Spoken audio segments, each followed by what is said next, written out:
9 TV Telangana news కి స్వాగతం.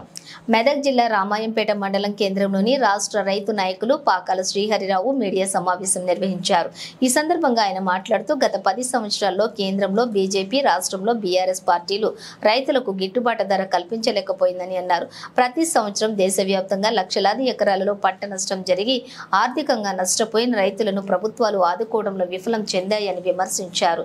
ఎన్నికలలో కాంగ్రెస్ పార్టీని అధిక మెజారిటీతో గెలిపిస్తే 5 సంవత్సరాల్లో కాంగ్రెస్ ఇచ్చిన 5 గ్యారంటీ పథకాలను ఖచ్చితంగా అమలు చేస్తామని, రైతులకు గిట్టుబాటు ధర కల్పించి ఆర్థిక భరోసా కల్పిస్తామని ఈ సందర్భంగా ఆయన తెలిపారు. ఈ కార్యక్రమంలోని టీపీసీసీ అధికార ప్రతినిధి పల్లె రామచందర్ గౌడ్, సంగారెడ్డి జిల్లా రైతు రక్షణ సమితి అధ్యక్షులు రాఘవేందర్ రెడ్డి, నాయకులు మామిడి సిద్దిరాములు, జహీర్లు పాల్గొన్నారు.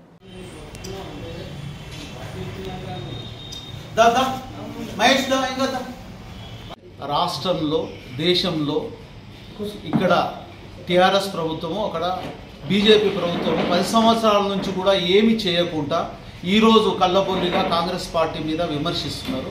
నిజానికి కాంగ్రెస్ పార్టీ 4 నెలలు అవుతుంది. ఏ కార్యక్రమం చేయాలనుకున్నా మాకు టైం కావాలి, ప్రతి దాన్ని కూడా నిలబెట్టుకుంటాము. ఇప్పుడు కేంద్ర ప్రభుత్వం కూడా ముఖ్యంగా 5 గ్యారంటీలతో వస్తున్నది. యువకులకు ఖచ్చితంగా 30 లక్షల ఉద్యోగాలు ఇప్పుడు ఖాళీలు ఉన్నాయి, వెంటనే చేద్దామనేది చేస్తుండ్రు. తర్వాత క్యాలెండర్గా రిలీజ్ చేసి ఈ ప్రతి సంవత్సరము మినిమం 1 కోటి ఉద్యోగాలు ఇవ్వాలనేది ఉద్దేశం ఉన్నది. తర్వాత దీంట్లో వాళ్ళకి టెక్నికల్గా అన్ని రకాలుగా యూత్కు సహకరించాలనేది ఒకటి. సెకండ్, రైతులకు కూడా మన వెన్నుముక. భారతదేశంలో రైతులను కాపాడాలి, ఎంఎస్ఏ అంటే మినిమం సపోర్ట్ ప్రైస్ నిర్ణయించాలనేది ఒకటి. దిగుమతులు కూడా చట్టపరంగా చేసి రైతులకు లబ్ధి చేరే రకంగా ఉండాలనేది ఒకటి. థర్డ్, మహిళలు 50% రిజర్వేషన్, ప్రతి దాంట్లో రిజర్వేషన్ కల్పించడము. మహిళలలో కూడా 50% ఇప్పుడు కేంద్ర ప్రభుత్వ ఉద్యోగాలలో ఖాళీలు ఉన్నాయి, ఆ ఖాళీలను వెంటనే భర్తీ చేయాలనేది ఉంది. దాంట్లో 50% మహిళలకు కేటాయించాలనేది ఒకటి ఉంది. అదే రకంగా సామాజిక న్యాయం అంటే ప్రతి కుల అన్ని గణన చేసి బీసీ, ఎస్సీ, ఎస్టీ, మైనార్టీ ప్రతి వర్గాన్ని కూడా తీసుకొని ప్రతి ఒక్కరు వాళ్ళెంతో వాళ్ళకు హక్కు, అదే రకంగా ప్రతి ఆర్థికంగాను సామాజికంగాను ప్రతి దాంట్లో వాళ్ళకు హక్కు కల్పించాలనే ఉద్దేశము. ఇంకోటి సామాన్యంగా రైతులకుతో పాటు కర్షకులకు కూడా మినిమం పనికి ఆహార పథకంలో 400 రూపాయలు కేటాయించాలనేది ఒక ఉద్దేశము. తర్వాత ప్రతి ఒక్కరికి కూడా పనికి హక్కు కల్పించి ప్రతి పనిలో వాళ్ళ భాగస్వామ్యము చేయాలనేది. ఇంతవరకు పట్టణ ప్రాంతాల్లో ఉద్యోగ అవకాశములు తక్కువగా ఉన్నాయి, దాంట్లో కూడా పనికాహార పథకాన్ని పట్టణ ప్రాంతాల్లో కూడా చేయాలని ఉంది. ముఖ్యంగా 5 గ్యారంటీలతోని కాంగ్రెస్ పార్టీ వస్తుంది, దాన్ని ఆదరించాలని కోరుకుంటున్నాము. ఇంకా మాకు సమయంలో మేము ఇచ్చే వాగ్దానాలను ఖచ్చితంగా నెరవేర్చుకుంటాము. ఇప్పుడు వాళ్ళు 10 సంవత్సరాలలో ఎన్నో మాట ఇచ్చి మాట తప్పారు. మాట తప్పిన వాళ్ళే దయ్యాలు వేదాలు వల్లించే రకంగా ఎన్నో మాటలు మాట్లాడుతున్నారు. నిజానికి మాకు సమయం ఇవ్వండి. సమయానికి ఇంతకుముందు కాంగ్రెస్ పార్టీ 6 గ్యారంటీలు రాష్ట్ర ప్రభుత్వం ఇచ్చిన గ్యారంటీలను కల్పించుకుంటూ కేంద్ర ప్రభుత్వం ఇచ్చే 5 గ్యారంటీలను ఖచ్చితంగా నెరవేరుస్తామని ఈ సందర్భంగా కోరుకుంటూ తెలంగాణ రాష్ట్రంలో ఉన్న 17 ఎంపీ సీట్లను ఖచ్చితంగా కాంగ్రెస్ పార్టీకి సహకరించాలని కోరుకుంటున్నాం. నియోజకవర్గ ఓటర్లకు రైతు నాయకుడిలాగా మా విజ్ఞప్తి, కేంద్రంలో అధికారంలో ఉన్నటువంటి 10 సంవత్సరాలుగా అధికారంలో ఉన్నటువంటి బీజేపీ పార్టీ మరియు మన రాష్ట్రంలో గత 10 సంవత్సరాలు అధికారంలో ఉన్నటువంటి బీఆర్ఎస్ పార్టీ ఏ రోజు కూడా రైతులు పట్టించుకోలేదు. ఈ 2 పార్టీలకు రైతుల ఓటు అడిగే హక్కు ఏమాత్రం లేదు. ముందు మనం కేంద్ర ప్రభుత్వం బీజేపీ నరేంద్ర మోడీ గారి నాయకత్వంలోని పార్టీ రైతులకు ఏ విధంగా ఈ 10 సంవత్సరాలు అన్యాయంగా చేసిందో ఒకసారి చూద్దాం. వీళ్ళు గత 2018-19 సంవత్సరం నుంచి స్వామినాథన్ సిఫారసు ప్రకారము రైతు సాగుకు పెట్టిన పెట్టుబడికి 50% కలిపి మద్దతు ధర నిర్ణయిస్తున్నామని చెప్తున్నారు. కానీ వాస్తవానికి వాళ్ళు నిర్ణయిస్తున్నటువంటి మద్దతు ధర రైతు ఏనాటికి కూడా కోలుకోలేకుండా నిర్ణయిస్తున్నారు. రైతుకు పెట్టుబడులు కూడా రావడం లేదు. వీళ్ళు నిర్ణయిస్తున్నటువంటి మద్దతు ధరతోని ఈరోజు మనం దేశవ్యాప్తంగా ఎక్కడ చూసినా రైతులు ఎక్కడ వేసినా గొంగడి అక్కడే అన్నట్టున్నారు. అంతేకాకుండా ప్రతి రైతు కూడా ప్రైవేట్ అప్పుల పాలై ఉన్నారు. ఏ ఒక్క రైతు కూడా ఆయన భార్య పిల్లల మీద 5,000 రూపాయలు కూడా బ్యాంకులో డిపాజిట్ చేసి దాచుకున్న సందర్భాలు ఎక్కడ కనపడాయి. అంతేకాకుండా ఉపాధి హామీ అనుసంధానం చేస్తామని చెప్పారు వ్యవసాయానికి, అది చేయలేదు. పంటల బీమా కూడా రైతుకు నష్టం పోగానే 30 రోజులు కట్టేయడానికి చేసే అవకాశం ఉన్నప్పటికీ ఆ విధంగా పంటల బీమా అమలు చేయలేదు. రైతు సమస్యలు ఏమాత్రం పట్టించుకోలేదు. వీళ్ళు ఎంతసేపు ఆదాయాన్ని అంబాన్ని పట్టించుకుంటూ పోయాడు. పెద్దగా గొప్పగా చెప్తున్నాడు ప్రధానమంత్రి కిసాన్ సమ్మాన్ నిధి నరేంద్ర మోడీ గారు. దాని ద్వారా సంవత్సరానికి ఇస్తుంది ఒక 6,000 మాత్రమే ఒక రైతుకు, అది 3 విడతలుగా. దీన్ని మనం రోజువారీ చూసినట్టయితే ₹16.48 వస్తుంది ఒక రైతుకు. ఒక ₹16.48తోనే రైతు రోజు గడుస్తుందా? అప్పులు తిడతా, బిడ్డ పెళ్లి చేయగలుగుతారా అని తెలుసు. ఇవన్నీ తెలిసినా కానీ రైతులకు ఏమి చేయకుండానే వికసిత్ భారత్లో రైతులు అన్ని సమస్యలు పరిష్కరించినా నా దేశంలో రైతులు సస్యశ్యామలంగురు మా మొదటి ప్రియారిటీ రైతులు అని చెప్తున్నారు. మీరు ధరలు నిర్ణయించడంలో ఏ విధంగా అన్యాయం చేస్తున్నారంటే, ప్రతి సంవత్సరం కేంద్ర ప్రభుత్వం ధరలు నిర్ణయించే ముందు పంటలకు అన్ని రాష్ట్రాలు మీ రేట్లు చెప్పండి, మీ ఉత్పత్తికి ఎంత ఖర్చు అవుతుంది, ఎంత పెడితే బాగుంటుంది, ఎంఎస్పీ చెప్పండి అని అన్ని రాష్ట్రాలు అడుగుతుంటారు. మన రాష్ట్రము గత 10 సంవత్సరాల నుంచి కేంద్ర ప్రభుత్వానికి రాస్తూనే ఉంది. మొన్న 23-24 సంవత్సరాలు రాసినవి ముఖ్యంగా 3 పంటలు తీసుకుందాం. మనకు వరి, మొక్కజొన్న, పత్తి మన ఏరియాలో ఎక్కువ పండేది. వరికి వీళ్ళు మన వాళ్ళు స్టేట్ గవర్నమెంట్ ₹5,136 క్వింటల్కి ఇస్తే రైతుకు గిట్టుబాటు అవుతుంది.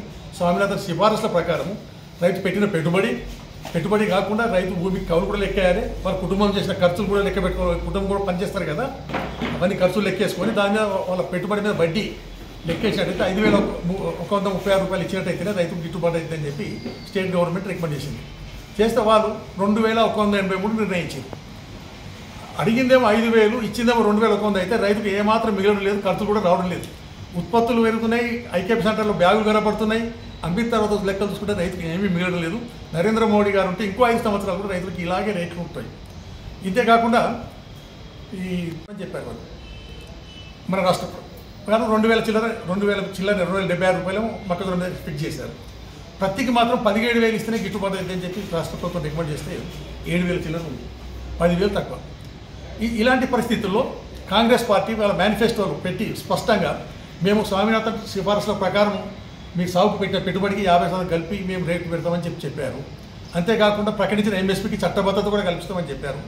మళ్ళీ పంటల బీమా అమలు చేసి 30 రోజుల లోపల మీకు పంట నష్టపరిహారం నష్టమైనది ఇప్పిస్తామని కూడా చెప్పారు. కాంగ్రెస్ మాటలు మనం నమ్మాలి. ఎందుకొరకంటే రాహుల్ గాంధీ గారు కానీ సోనియా గాంధీ గారు కానీ 10 సంవత్సరాలు ప్రధానమంత్రి పీఠం మీద కూర్చుండే అవకాశం ఉన్నప్పుడు ఒక్కరోజు కూడా అటువైపు కన్నెత్తి చూడలేదు, ఆశపడలేదు. అలాంటి పదవిని త్యాగం చేసిన మహనీయులు వాళ్ళు. వాళ్ళ నాయకత్వాన్ని నమ్మాలి, వాళ్ళ మాటను నమ్మాలి. వాళ్ళు ఈరోజు రైతులకు మేము ఈ విధంగా అండగా ఉంటామని వచ్చారు.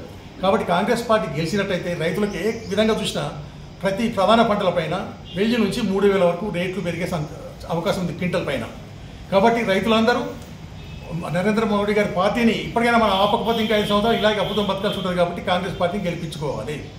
ఇదే విధంగా చూసినట్టయితే బీఆర్ఎస్ పార్టీ కూడా తనకు అవకాశం వచ్చినప్పుడు రైతులకు ఎంతో చేసేది ఉండే.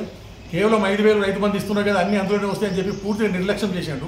ఈయన చేసిన నిర్లక్ష్యం ఎంత పెద్ద ఎత్తున ఉందంటే, భూముల మీద పడి భూదాహం ఎక్కువ బాగా పెరిగింది వాళ్ళకి. భూముల మీద పడి అవసరం ఉన్నా లేకున్నా అభివృద్ధి పేరు మీద భూమి నచ్చిన భూమి లాక్కోవడం, ఇయ్యమని చెప్పి రైతులు అంటే వాళ్ళని బెదిరించి లాఠీచార్జ్ చేసి నయాన భయాన వాళ్ళకు మనస్పర్ధలు కల్పించి ఆ భూమి లాక్కుంటా మార్కెట్ రేట్లో సగంగా తప్పియడం. అయితే రాష్ట్ర వ్యాప్తంగా రైతులందరూ ఎంత భయపడ్డారంటే, వీడు ఎవడొచ్చి ఎప్పుడు డెవలప్మెంట్ మా భూమి లాక్కపోతాడేమో అని మొత్తం భయప్రాంతాలు చేసిన రాష్ట్ర వ్యాప్తంగా రైతులందరి వాళ్ళు. అంతేకాకుండా కాంగ్రెస్ పార్టీ తరతరాలు వాళ్ళే అనుభవించాలి, ఎవరు కమ్మడానికి వీలు లేకుండా అసైన్ భూములు అని చెప్పి గరీబులకు, ఎస్సీలకు, ఎస్టీలకు లక్షలాది ఎకరాలు పంచితే దాని మీద కూడా కన్నేసి ఇది అసైన్ భూమే కదా, మేము ఎప్పుడైనా లాక్కోవచ్చు కదా అని చెప్పేసి అతి తక్కువ ధరించి అసైన్ భూమి కూడా అది కూడా లాక్కున్నారు. ఇవి 2 కాకుండా పంట నష్టమైనప్పుడు ఏ ఒక్క రోజు కూడా రైతులు పట్టించుకోలేదు. ప్రతి సంవత్సరము లక్షలాది ఎకరాల్లో పంట నష్టం జరిగి రైతు కొనుగోలేని విధంగా నష్టపోతుంటే, ఒకసారి పంట నష్టపోతే రైతు మళ్ళీ వచ్చే పంట వచ్చేవరకైనా బతకాలి కుటుంబము, తర్వాత అప్పులు కట్టాలి, మళ్ళీ వచ్చే పంటకు పెట్టుబడి కూడా చూసుకోవాలి. ఇంత దెబ్బతింటాడు వాడు. కాబట్టి అప్పుడు ఆదుకోవాలి. పంట నష్టమైనప్పుడు నాకు సంబంధం లేదని పూర్తిగా వదిలిపెట్టేసింది. ఏమైనా కానీ చావటి బతకడం వదిలిపెట్టేసింది. కాబట్టి ఇలాంటి ప్రభుత్వాలు మనకు అవసరమే లేదు. మనం రాహుల్ గాంధీ, సోనియా గాంధీ గారి నాయకత్వం నమ్ముదాము. వాళ్ళు రైతులను మంచిగా చూసుకుంటామని చెప్పారు. స్వామినాథన్ సిఫారసుల ప్రకారం రేట్లు ఇస్తామని చెప్పారు. మనకు 5,000 స్టేట్ గవర్నమెంటే, ప్రభుత్వం మనం ఇచ్చింది కాదు, రైతు నాయకులు ఇచ్చిన రేటు కాదు. స్టేట్ గవర్నమెంటే 5,000 పైన ఇవ్వాలి వడ్లకని చెప్పింది. 5,000 లేకుండా 4,000 అని ఇచ్చే అవకాశం ఉంటుంది కాంగ్రెస్ ప్రభుత్వం వచ్చినట్టయితే. ఎట్లిస్తారు అంటే మనం వాళ్ళు నమ్మాలి. ఎందుకంటే ప్రధానమంత్రి 10 త్యాగం చేసింది కాబట్టి సోనియా గాంధీ, రాహుల్ గాంధీ వారి మాట మనం నమ్మాలి. వాళ్ళు ఇద్దామని ఆలోచనలు ఉన్నారు. అంతేకాకుండా కేంద్ర ప్రభుత్వము గత 8 సంవత్సరాల కాలం లోపల 16 లక్షల కోట్ల రూపాయలు పెద్ద పెద్ద ఇండస్ట్రీస్ వాళ్ళకు పలుకుబడిన వాళ్ళకు బ్యాంకులో ఎగబెట్టినట్టయితే అన్నీ మాఫీ చేసుకుంటూ వచ్చిందని. కానీ రైతుల రుణం కూడా ఎప్పుడు మాఫీ చేద్దాని ఆలోచన కూడా రాలేదు, ఆ వైపు చూడలేదు. రాహుల్ గాంధీ గారు పదే పదే ఈ మాట చెప్తున్నారు. దేశవ్యాప్తంగా ఒకటేసారి, ఇంతకుముందు కాంగ్రెస్ పార్టీ ఒకసారి దేశవ్యాప్తంగా రైతు రుణాలు మాఫీ చేసింది, అలాగే చేసే అవకాశం కూడా ఉన్నది. కాబట్టి మనం కంపల్సరీ కేంద్రంలో రాహుల్ గాంధీ గారు రావాలి, మన రాష్ట్రంలో బీజేపీ సీట్లని మన రాష్ట్రంలో పార్లమెంట్ సీట్లని కాంగ్రెస్ ప్రభుత్వం గెలుచుకోవాలి. అందుకొరకు ఈ మెదక్ నియోజకవర్గ ఓటర్లందరికీ మేము చెప్పేదంటే, నీలం మధు గారు ఉన్నారు ఇక్కడ, కాంగ్రెస్ అభ్యర్థి, బీసీ నాయకుడు, బీసీ బిడ్డ, ఆయనను అత్యంత మెదడుతో గెలిపించుకోవాలని చెప్పి విజ్ఞప్తి చేస్తున్నాం.